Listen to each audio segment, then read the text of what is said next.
Cuando era niño, me sorprendía que Grecia estuviese siempre en el primer capítulo de todos los libros. Ya se hablara de historia, de matemáticas o de cualquier cosa, Grecia estaba siempre en el principio, en el horizonte. Yo la imaginaba muy verde, con fuentes, con bosques y con bruma, como los paisajes de mi tierra natal, Asturias. Estos son los paisajes reales de Grecia, un lugar, un nombre, que de uno u otro modo ha grabado su propio paisaje en la mente de todos los occidentales. Para muchos, el paisaje griego es el perfil equilibrado y eterno de un templo. Para otros, ese paisaje instalado en la imaginación es un paisaje de columnas en ruinas. El mar y las islas de Homero. Las majadas dulces y serenas de Arcadia. O la silueta esplendorosa de la Atenas clásica. Pero ¿por qué Grecia? ¿Por qué Grecia ha llegado tan adentro en nosotros? ¿Por qué una y otra vez, unos y otros caminos nos llevan a ella? Nadie duda que han existido también otras culturas, pero lo cierto es que ninguna otra cultura ha sido tan revalorada, reinterpretada, rescatada y universalizada como lo ha sido la cultura griega. En el paisaje griego, los olivos forman una geometría rítmica y antigua, trastocada a veces por la súbita presencia de un ciprés. Por su longevidad de siglos, cada olivo de esta tierra es un auténtico monumento natural que pone en íntimo contacto a los hombres de hoy con sus más directos antepasados, que también lo injertaron, lo podaron, lo varearon y crecieron comiendo sus frutos. Es curioso pensar que muy probablemente desde la antigüedad el aceite de oliva haya tenido siempre el mismo sabor. Da vértigo. Homero llamó a estos olivos verde pálidos, de hermoso fruto, ojilargos y ubérrimos, Cloerá, aglaócarpos, tanífilos, quetilezoos aelea. Antes incluso de que apareciera el alfabeto, los habitantes de estas tierras representaban en unos caracteres casi icónicos, en unos símbolos eternos que podrían haber sido trazados hoy mismo, las palabras olivo, aceituna y aceite. Y cuentan que la diosa Atenea, que dio a los hombres la flauta, el arado, la olla de barro, el yugo para bueyes, la brida de caballo, el carro y el barco, que los instruyó en la ciencia de los números y en las artes de la cocina y del hilado, que instituyó los tribunales a fin de unir justicia y razón, concedió a los mortales, como símbolo pleno de benevolencia divina, un olivo. Es el árbol que Atenea hizo brotar un día en la roca sagrada de la Acrópolis, alrededor del cual se construyó después el Erecteion. También la vid había sido un don de la divinidad. Fue Dioniso quien la dio a conocer a los hombres e inició a Icario y a Eneo en la elaboración y los secretos del vino.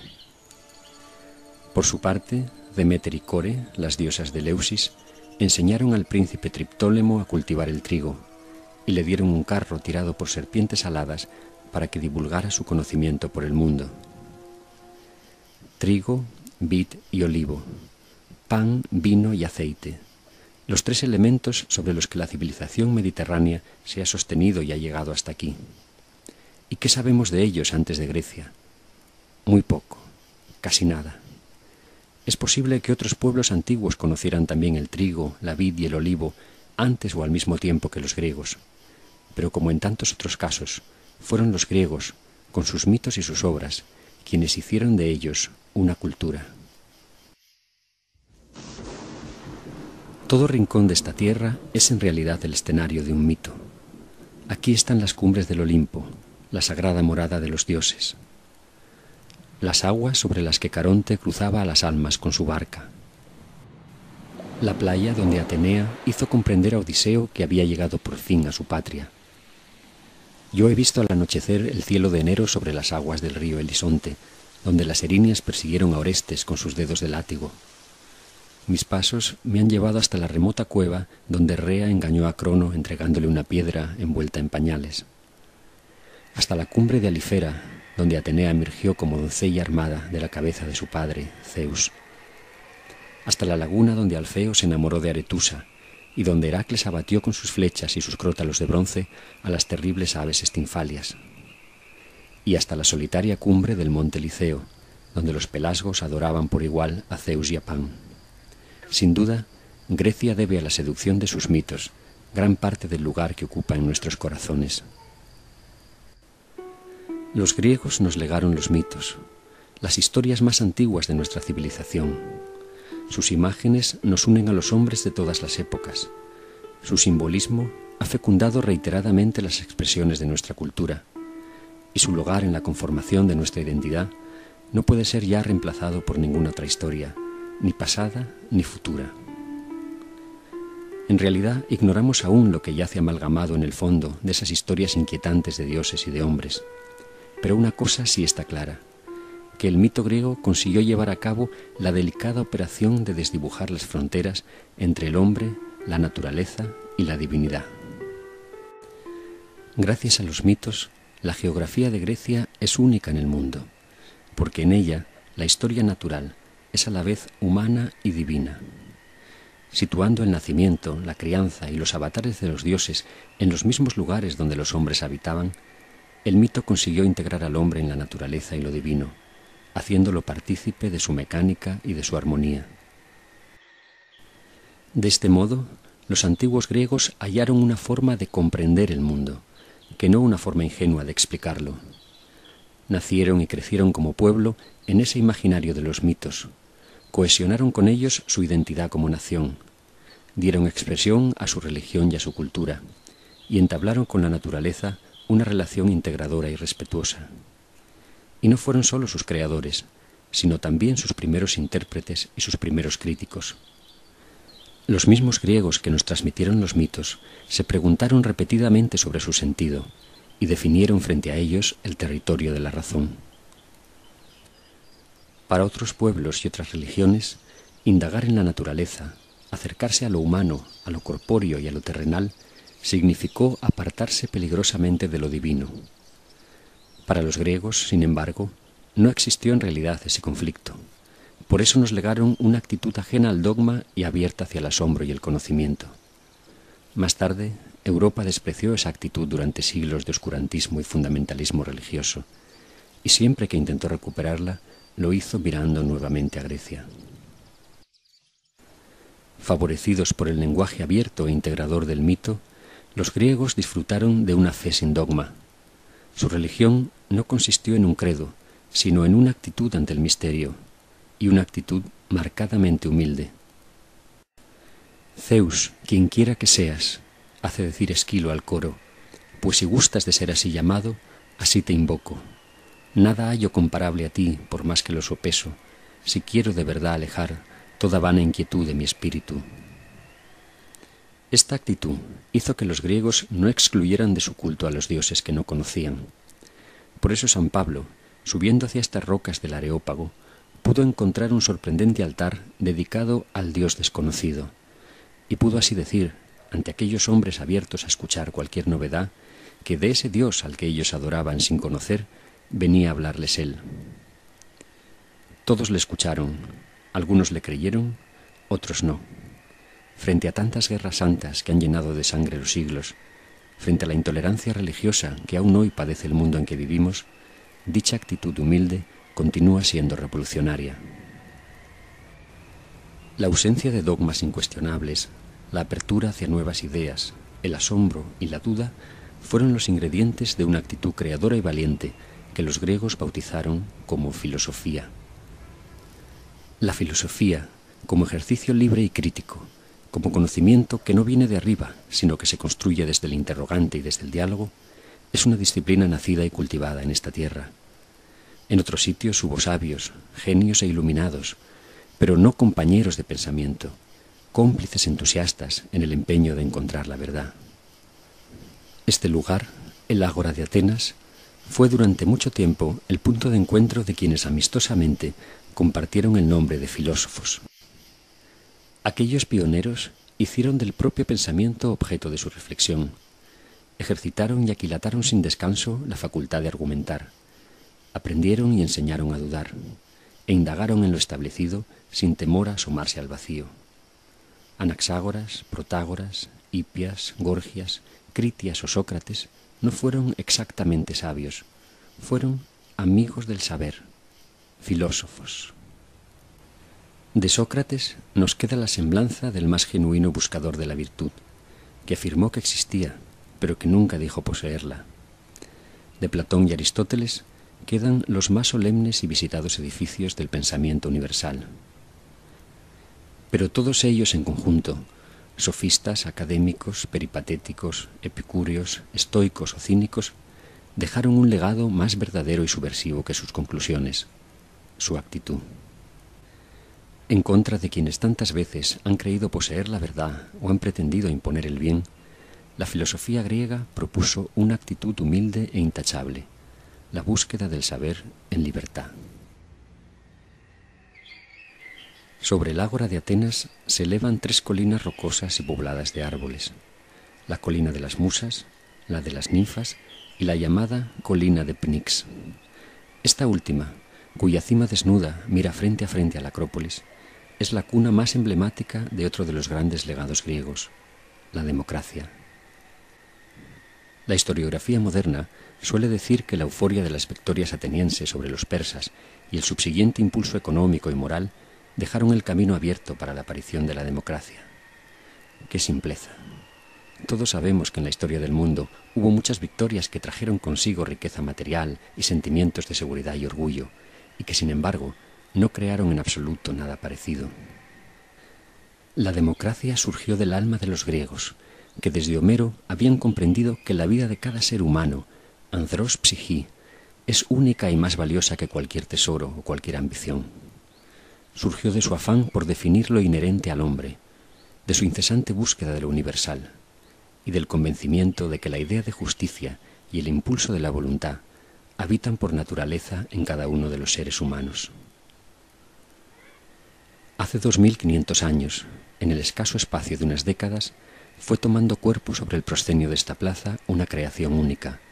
Por primera vez se infundió sobre un pueblo el sentimiento vivo de una ciudadanía, activa, libre, responsable y democrática. Durante los años de paz en tiempos de Pericles, se cruzaban en esta explanada Esquilo, Sófocles, Eurípides, Aristófanes, Heródoto, Tucídides, Fidias, Ictinos, Calícrates, Aspasía, Anaxágoras, Protágoras, Gorgias, Hipias, Antifón y Sócrates. Se dice pronto. De todos ellos y de otros que vinieron después, hemos heredado la ciudadanía. Hasta entonces, en la historia de la humanidad, el hombre no era ciudadano. Había culturas de cumbre, de poder concentrado en un rey dios o repartido entre una casta, pero no culturas de ciudadanía. Y la democracia se creó sobre el demos, un pueblo consciente de su dignidad y dispuesto a ejercerla. La experiencia de las polis griegas, con todos los defectos que puedan señalarse, confirió a la sociedad del momento unos sentimientos de libertad, justicia, igualdad, responsabilidad e implicación en la definición y en la salvaguarda del interés común, desconocidos en su época y, desgraciadamente, en las épocas que vinieron después. La democracia griega tuvo por ideales supremos la libertad y la igualdad, ideales que desde esta tribuna fueron defendidos por los ciudadanos mediante la fuerza de la palabra. Por un lado, libertad para hablar en privado y en público, libertad para participar en la política, libertad para vivir conforme a los propios deseos. Por otro lado, isonomía o igualdad ante la ley, isopolitía o igualdad de derechos políticos, isigoría o igualdad en el uso de la palabra. Y junto a estos derechos, también una virtud, la parresía, la virtud de implicarse y de usar la palabra para defender la verdad. El esplendor de estas ideas, evocadas en estado puro desde lo alto de esta roca, nos revela lo frágil y confusa que aún hoy es la democracia en el mundo. No solo Atenas, sino también las islas y todas estas tierras de la Grecia peninsular cultivaron con esfuerzo el proyecto de la democracia. A uno y otro lado de estas aguas del Golfo de Corinto se extienden las tierras de 2 de las más importantes confederaciones de Grecia.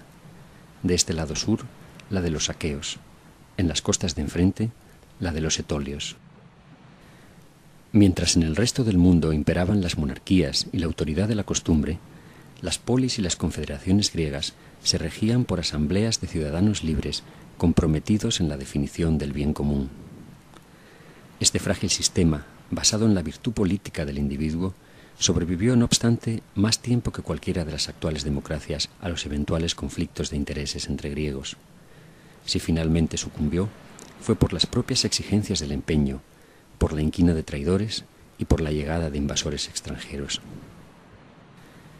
En estas hermosas aguas a la entrada del Golfo de Ambracia tuvo lugar la famosa batalla de Actium, la derrota militar de Marco Antonio y Cleopatra que llevó a Octavio a convertirse en el primer emperador romano.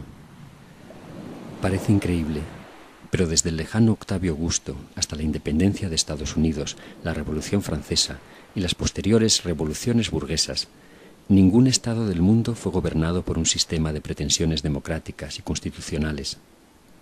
Las democracias representativas de hoy en día, herederas más bien del republicanismo romano que de la democracia ateniense, no han pasado de ser oligarquías amparadas en un controvertido respaldo popular. La democracia griega cayó en el olvido. La propia palabra democracia tardó 2000 años en entrar en las lenguas de Occidente, y la idea concreta de lo que esta forma de gobierno significa fue reconstruida por historiadores y filólogos hace apenas 2 siglos a partir de los textos de Tucídides, Isócrates, Demóstenes y Heródoto. Indagar en el pasado de forma crítica y reflexiva fue también en su origen una empresa griega. El pionero de este empeño fue precisamente Heródoto de Halicarnaso, un inquieto viajero nacido en una ciudad griega sometida al control de los persas. Heródoto no se propuso trazar una genealogía mítica ni componer una epopeya, sino entender las causas que habían conformado su tiempo, explicarse a sí mismo la razón de su exilio, comprender el origen profundo del enfrentamiento entre griegos y bárbaros. Para ello, se lanzó a navegar por el Mediterráneo y a recabar testimonios directos de los testigos presenciales de los hechos y de sus herederos. Recorrió, indagando, las islas del Egeo, las costas del Mar Negro, Egipto, Babilonia, Tiro, el sur de Italia y casi toda Grecia hasta reconstruir lo sucedido en el mundo durante los tiempos de los 4 últimos reyes persas, Ciro, Cambises, Darío y Jerjes. Con su larga y concienzuda labor, Heródoto estaba inventando algo nuevo, la historia, una palabra que aparece por primera vez en su obra significando precisamente indagación. El esfuerzo intelectual llevó a Heródoto a la tolerancia. Esta es la famosa bahía de Maratón, el escenario de la gran batalla entre griegos y persas narrada por el historiador. La historia que Heródoto nos dejó en herencia está narrada sin acritud y con empatía. Es el fruto de una visión respetuosa y tolerante de todos los pueblos y sus costumbres, el fruto de una mentalidad abierta. Por otro lado, su condena de la guerra es constante, como su compasión por el sufrimiento y la desgracia de ambos bandos. En este cañaveral murieron atrapados más de 6000 persas. Bajo este túmulo de Maratón yacen los restos de los 192 atenienses caídos en aquella batalla. En la paz, los hijos entierran a los padres. En la guerra, son los padres quienes entierran a los hijos. Esta frase de Heródoto, tantas y tantas veces repetida, resume el antimilitarismo y la cordura con los que comenzó a escribirse la historia.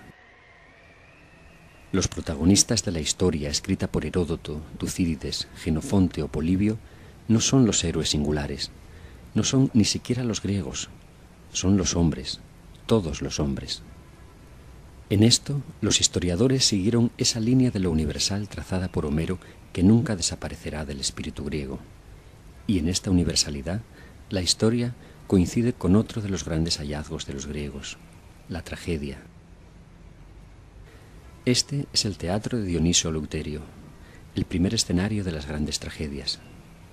La palabra teatro significa lugar para ver.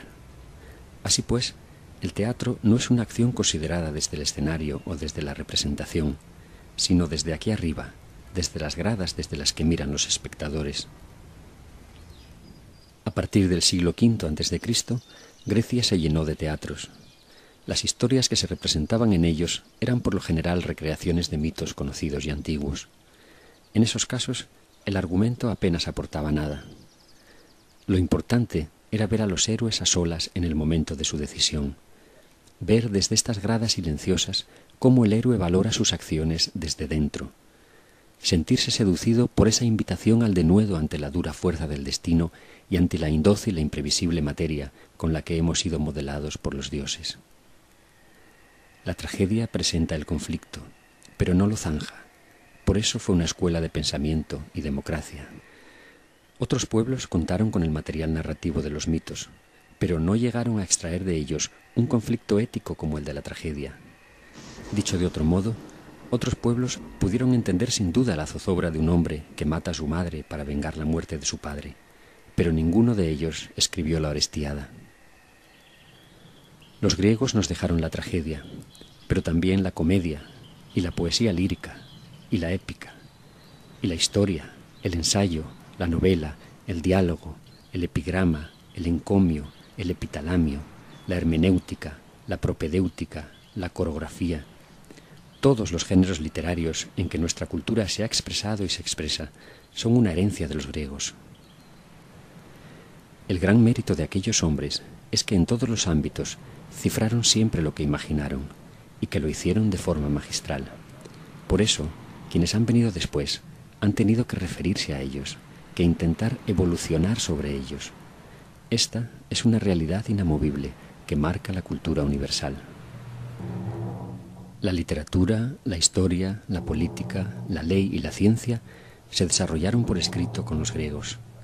Pero ese punto de partida no hubiera sido nunca posible sin el maravilloso hallazgo del primer alfabeto fonético completo, del instrumento que posibilitó trasladar la voz al silencio de la mirada. Ese proceso jamás se hubiera puesto en marcha sin esos diminutos y frágiles palitos, esos dones con voz y pensamiento que Cadmo regaló a la Hélade. Si el latín dejó de ser un día una lengua ágrafa, fue porque recibió las letras de los griegos salidos de este puerto de Eubea. Y si las lenguas de Occidente comenzaron un día a escribirse y a desarrollarse, fue también porque recibieron la herencia de aquel alfabeto. Un extensísimo número de palabras y conceptos abstractos con los que hoy nos expresamos fueron utilizados por primera vez en griego. Idea, lógica, problema, método, teoría, análisis, sistema, símbolo, frase, diálogo, dialéctica, ética, política, máquina, energía, misterio, metro, música, melodía, ritmo, armonía. ¿Cómo sería el mundo si esta lengua nunca hubiera existido? Sin duda mucho más brutal y más sombrío de lo que es ahora, por difícil que pueda parecernos. Grecia nos dio la materia prima de nuestro pensamiento, porque pensar no es sino poner en relación un mundo de imágenes, sensaciones y palabras, combinar sin fin una inmensa colección de diminutas piezas que llevan sorprendentemente impreso el sello de lo griego. La lengua que desde hace 3.500 años resuena sin interrupción en estos paisajes es la lengua madre del pensamiento abstracto, la lengua madre de todos nuestros alfabetos fonéticos, la primera lengua franca, la más antigua de las vivas en tradición oral y escrita, la primera en influencia literaria histórica, la lengua de la primera gramática y de la primera reflexión metalingüística. Y si hemos de juzgar por el enorme influjo que ha ejercido y que aún ejerce sobre las demás, la lengua griega es la lengua más vital del mundo. Probablemente los griegos no hayan sido los primeros en todo, pero sí fueron los primeros en hablarnos sistemáticamente de todo. Sus escritos son el registro más antiguo y completo del pensamiento y el saber humano, un registro que aún no ha sido comprendido por entero y que, además de inspirar el presente, arrojará algún día luz sobre estadios anteriores del mundo, sobre saberes remotos de los que los griegos fueron tan solo transmisores. La medicina, la física, la ciencia y la tecnología dejaron sus primeros testimonios firmes en los escritos de los griegos. Esta es la patria de Pitágoras, de Hipócrates, de Arquímedes, de Euclides, de Eratóstenes y de tantos otros que aceptaron el reto de tratar de entender los porqués de la naturaleza. Hoy seguimos llamando a las plantas y a los animales con los mismos nombres con los que los clasificaron Aristóteles, Teofrasto y Dioscórides.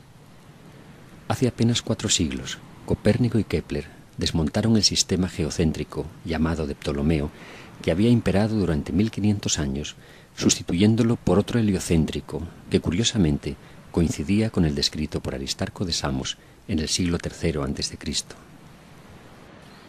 En este monte cercano a Epidauro nació Asclepio, el héroe sanador, y en los santuarios de Asclepio nació la medicina científica, unida a la búsqueda de la armonía con la naturaleza y la divinidad.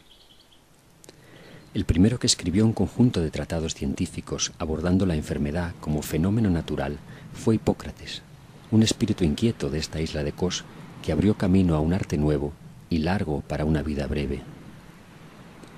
De los nombres de quienes le siguieron, recordamos sobre todo a Demócedes, médico del rey persa Darío, a Diocles, gran estudioso de la anatomía, a Praxágoras, pionero en el estudio del sistema vascular, a Herófilo, indagador de la fisiología del cerebro, del ojo y de los genitales, a Erasístrato, que estudió las funciones de los nervios y el ciclo del oxígeno en la sangre, a Dioscórides, el padre de la farmacopea, al propio Aristóteles y al irrepetible Galeno. Parece mentira, pero durante más de 2000 años la historia de la medicina no fue sino el incesante proceso de relectura, comentario, traducción y experimentación de los saberes de este grupo de griegos que vieron en el hombre una naturaleza accesible a la razón.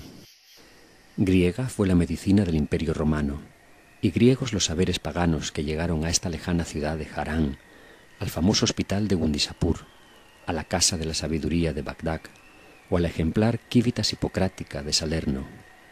Imbatric, Imbisac e Imcura fueron griegos de origen y de espíritu que tradujeron al siriaco y al árabe las obras de Hipócrates, Dioscórides y Galeno, las obras de Euclides, Aristóteles y Ptolomeo, que más tarde llegaron a Córdoba y a Toledo.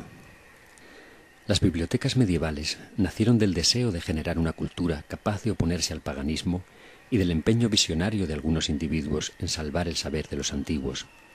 Las academias renacentistas nacieron del recuerdo y de la emulación de la academia y del liceo atenienses.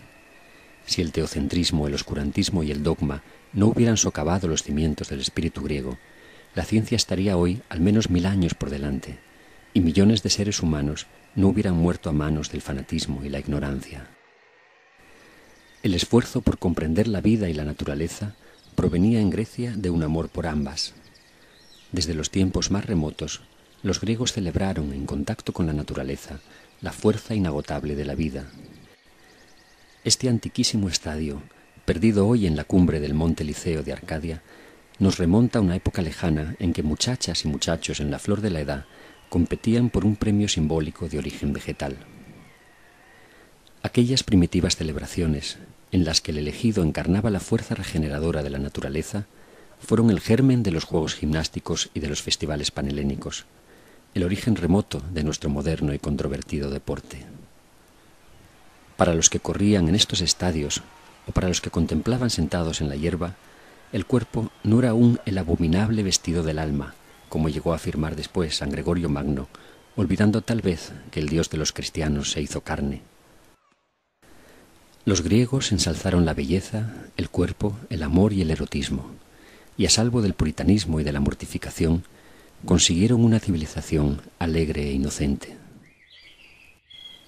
Entre las ruinas del templo de Hera en Olimpia, al lado del antiguo estadio, cubierto por los lodos del río Alfeo, apareció hace poco más de un siglo el Hermes de Praxíteles, la maravillosa estatua del escultor griego cuya obra había fascinado e inspirado a generaciones de artistas solo a través de toscas réplicas romanas.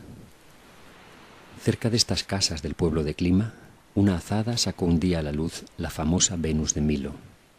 Una y otra escultura, rescatadas del barro, nos hablan de nuestro propio cuerpo con una admiración y una delicadeza desconocidas en los largos siglos que siguieron a la pérdida de estas estatuas. Paralelamente a la escultura, la gran arquitectura griega nació del deseo de someter la materia y el espacio a una fabulación conceptual. Al igual que hizo el mito, se propuso integrar en una misma creación al hombre, la naturaleza y la divinidad, y desarrolló para ese fin una herramienta tan precisa y sutil como la música, pero aún más enigmática, si cabe, por hallarse expresada en el silencio: la geometría. Los griegos elevaron la geometría desde el empírico cordel para medir los campos hasta la abstracción matemática total. Cada tambor de una columna dórica es un monumento que evidencia este logro. En las proporciones de cada uno de ellos está contenido el templo entero. El templo entero puede ser inducido a partir de un tambor gracias a la geometría que lo inspira, y que es reflejo de una misma armonía presente también en la figura humana, en la estructura de las plantas, en la del universo. Euclides y su escuela formularon estos principios de forma sistemática, con tal rotundidad, que su obra se transmitió intacta hasta el siglo XIX y no fue completada hasta el XX. La arquitectura, la ingeniería, la mecánica, la física, la astronomía, la topografía, la cartografía, la náutica y muchas disciplinas más se han desarrollado sobre los elementos de la geometría euclidiana. La moderna geometría hiperbólica y la moderna geometría elíptica amplían hoy el alcance de esta ciencia, pero siguen definiéndose frente a la geometría euclidiana. Estos tambores y sillares caídos, estas columnas que hoy yacen en el barro o afloran de la vegetación, no eran entonces monumentos, sino espacios de vida, espacios públicos en los que la belleza era un valor que buscaba expresión a través de la arquitectura, la escultura y la pintura. Estas columnas sostenían y perfilaban armónicas estoas. Sobre estos pedestales se alzaban un día hermosas estatuas. La razón por la que en tiempos posteriores y oscuros fueron derribados los templos, borradas las pinturas y convertidas en cal las estatuas, es porque recordaban la medida humana, porque cultivaban saberes que tenían por objeto al hombre en el mundo. Muchos griegos, llamados despectivamente idólatras, fueron perseguidos y martirizados solo porque en su propiedad aparecieron libros o estatuas. Hoy, sin embargo, las palabras de Pericles a los atenienses nos parecen hermosas y en nada censurables. Filocalumen meteftelías, filosofumen anef malaquías. Amamos la belleza sin apartarnos de la sencillez. Amamos el conocimiento sin abandonarnos a la molicie. Así podría resumirse la actitud del espíritu griego. Así, o con los dos antiguos apotegmas que durante siglos estuvieron grabados aquí, sobre el templo de Apolo en Delfos, para servir a las generaciones presentes y futuras. Midenagan gnosis afton. Nada en exceso, conócete a ti mismo. Con su ponderación y con su búsqueda, aquellos espíritus denodados intentaron construir un mundo nuevo, alejado del dogma y sujeto al cuestionamiento, a la ética, a la estética, a la ley y a la libertad. Y podemos decir que no lo consiguieron plenamente, que no fueron perfectos, pero también puede decirse con justicia que nunca fracasaron, porque nunca abandonaron la aspiración. Por supuesto, no todo en Grecia ha sido siempre luminoso y radiante. Su historia, como la de todos los pueblos, está llena de gestos de soberbia, de irracionalidad, incluso de barbarie. Pero de esa niebla consiguió levantarse un espíritu capaz de seducir a los más generosos y conscientes de todos los tiempos. El espíritu humanista, la preocupación por el hombre en el mundo, la confianza en su capacidad y su conciencia para elegir libremente lo bueno y el esfuerzo por defender la dignidad de cada ser humano aun contra los más bajos impulsos naturales de su propia especie.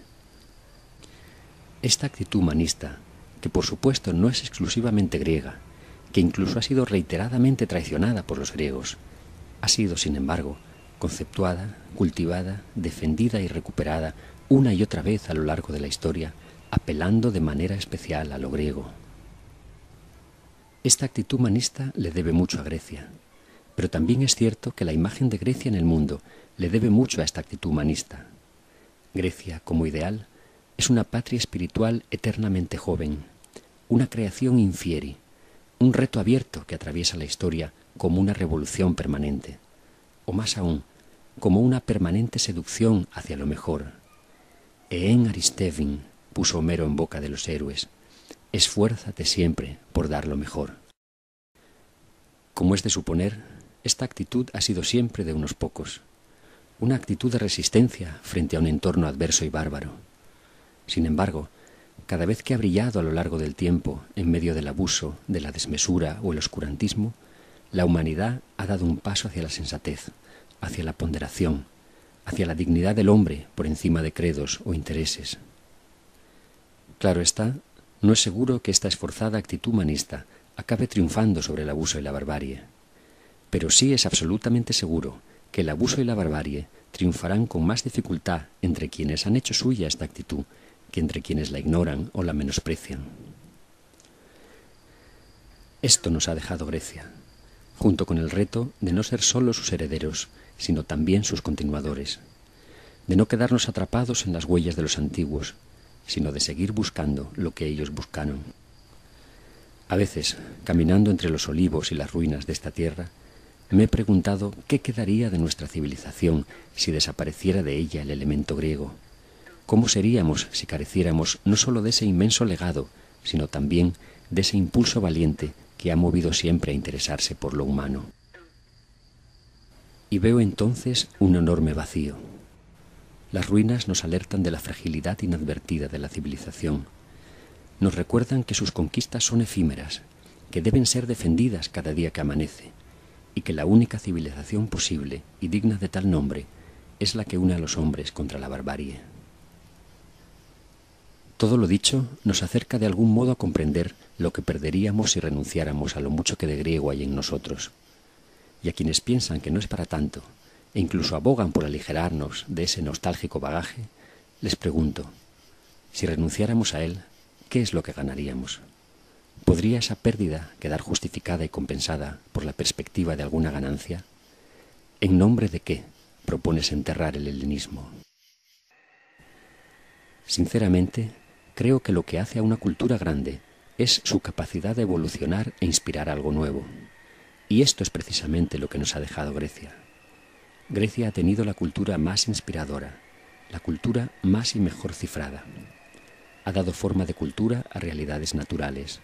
Nos ha dejado el mito, enseñándonos una actitud humilde y tolerante ante el misterio. Nos ha retado a conquistar la democracia y sus ideales de libertad y de igualdad. Nos ha dejado la ciudadanía, la política, la ética, la historia y la literatura. Nos ha dejado el alfabeto y la estructura básica de nuestro pensamiento. Nos ha educado en la belleza. Nos ha dejado la actitud científica, la actitud humanista, la patria espiritual. Ha definido el alma del hombre justo y libre y nos ha señalado bien ese camino. Grecia, como herencia, como desafío y como voluntad, nos ha impulsado siempre a ser mejores. Y olvidarnos de ella, hurtarle a las generaciones venideras el conocimiento de su legado y su actitud, es limitar la posibilidad futura de construir un mundo diferente y alcanzar a conocer algo distinto al simple efecto del abuso y la mentira. Por eso, Grecia. Por todos estos bienes, Grecia. Y porque cada paso que ha hecho avanzar al hombre hacia la civilización, lo ha hecho también deudor de Grecia.